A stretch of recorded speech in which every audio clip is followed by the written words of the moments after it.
it means that one accountant can do way more than they could previously. For sure. Right. So the capacity of this individual changes dramatically. Increases. Yeah. And it also probably means that there's a real skill set to be built in knowing how to work with AIs, just like there's a skill set that people spend years developing around how to work with other people. You can argue. You're listening to the Accounting Disruptors podcast powered by the Wiss Lab. I'm Paul Peterson, CEO of Wiss. This show is about the people transforming accounting, the founders building the technology, and discovering what becomes possible with deployed intelligence and automation. Today, I'm talking with Matthew Harpe from Basis. Basis was recently named to the inaugural AI Disruptors 60 list from TechCrunch.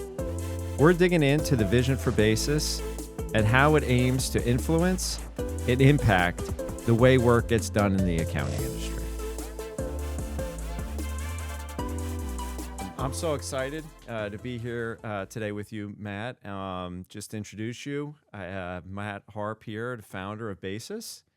Would love just to kind of kick off how you and Mitch decided to form Basis, how you founded it, and what kind of problem were you looking to solve?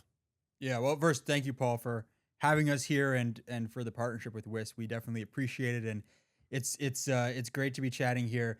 So yeah, let's say we go. I think we started doing this about 3 years ago, and there were two main objectives in mind at that point. The first was we felt like there was an opportunity with the way that sort of the emergent abilities of these large models were developing to potentially, help to automate a lot of the manual work that happens in and around accounting workflows. Maybe just to say simply, like, could you end up in a spot where no accountant has to do, a manual workflow? They can focus on owning the accounting work, thinking about the higher level advisory, et cetera. And so that was kind of one. And then the second was this kind of belief that we both came to that we need more accounting. The first thing was largely motivated by sort of a set of trends that were converging, which was that firms were having difficulty hiring at the pace they needed to hire. CAS and outsource was taking off, starting to take off at that point. There was a very clear immediate opportunity to help automate some of the manual work. But the second objective was to say, if you just to use an example, like if you go to a large health system in the U.S., of which I used to work with a number in my former role, and you just ask them, okay, how much does it cost us as the health system, all in cost for a certain procedure like an MRI? They actually, I think there are almost no health systems in the U.S. that can actually answer that question. That's crazy.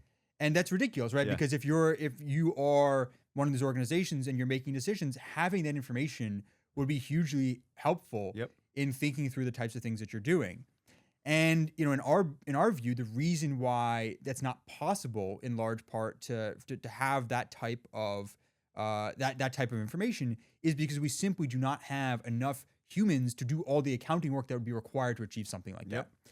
And so the question was, well, if you can start to help automate the more manual parts of these workflows, is there an opportunity to actually say there's all this other work that you'd like to be able to take on as well that would empower organizations to make better decisions? And I think we kind of fundamentally believe that accounting is core to the functioning of the economy, that it plays a role in allowing for people to understand their organizations and in facilitating broader coordination between all the various entities that exist in the economy. And so if you can, help to do more accounting because there's all this room to be doing additional accounting work, that you can help improve the overall functioning of the economy. And so that's kind of how we came at it 3 years ago.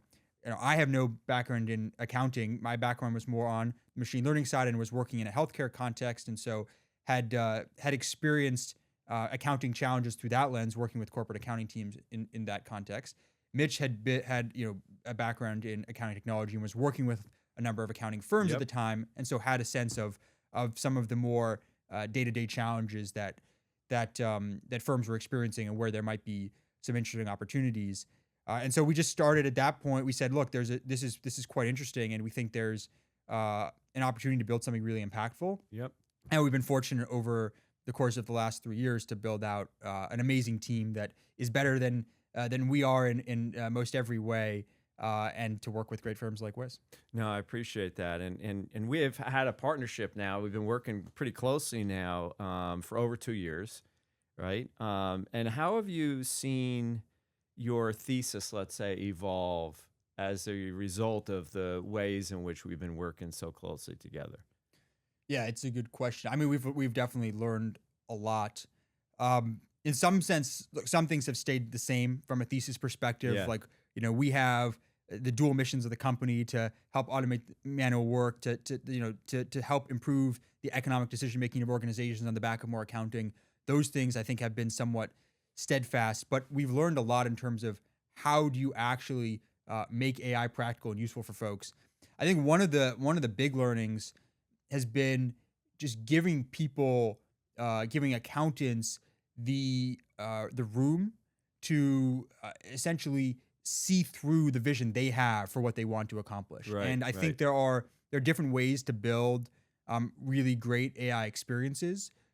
One way to do it is to try to lock it down as much as possible and build an experience that kind of restricts people. Yep. And the other sort of avenue to take is to see how can we kind of empower people with a set of tools at their tool belt, have a view about how those tools should be used and how people should go about doing the work, but also sort of allow people to have the transparency and the sort of set of things at their disposal to really see through the vision that they have for the work that they're doing and how it could be improved. And I think there's a range of firms in terms of how aggressive they are at trying to see the future and realize it.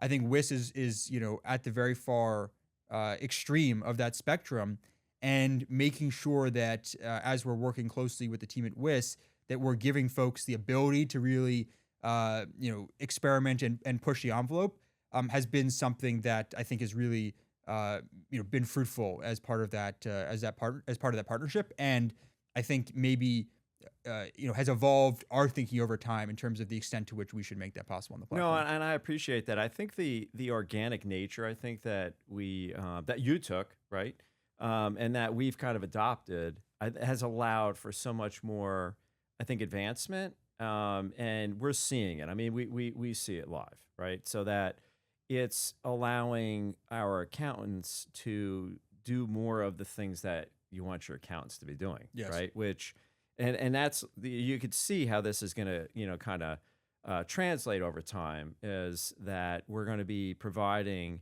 much more in the way of the information that a business wants to see to drive their performance better, right? So less like history, more predictive, and I think that's going to be a real change in terms of like how a business owner is viewing their accountant, which leads me kind of to the next question. As you see yourself disrupting, because you guys are a disruptor, and how do you see that playing out? Like, if you were to say, here's where the baseline is today, which has advanced quite quickly, let's say over the past like even 6 months, right?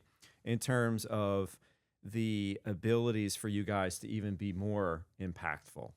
Like, how do you see yourselves now, like with even like more of, you have this history, you started out 24 like months ago with X, now you're at Y, like how do you see further disruption looking for you?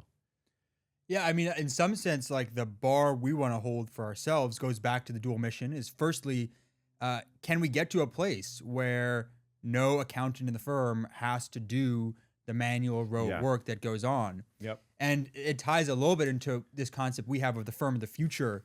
What does the firm of the future look like? Yeah. One of the beliefs we have about that future is that essentially every accountant has this team of AI agents that's going out and doing work for them, and that's helping them accomplish the various things that they want to accomplish. And so it kind of changes the role of the accountant from exclusively being, how do I get X done by myself, or maybe with one or two other people, to saying, how can I actually manage this AI workforce that's going out and doing all these things on my behalf? and then, I'm still in the driver's seat. I still have to, figure out what those AIs need to do and how to properly review things and how to deliver the results to the client. But it significantly, it maybe changes the set of things you can accomplish and the ways that you go about doing that. And I think we're actually, as you all see, I think getting closer and closer to a setting where that mindset can be fully adopted. Totally. And maybe we just touch a little bit on this, because I think it is going to kind of parlay a little bit into my next question, which is like, how do you see, or what do you see an accounting firm looks like in 3 to 5 years? But clearly what we're seeing right now is how this, these agentic type of workflows are going to really be impactful.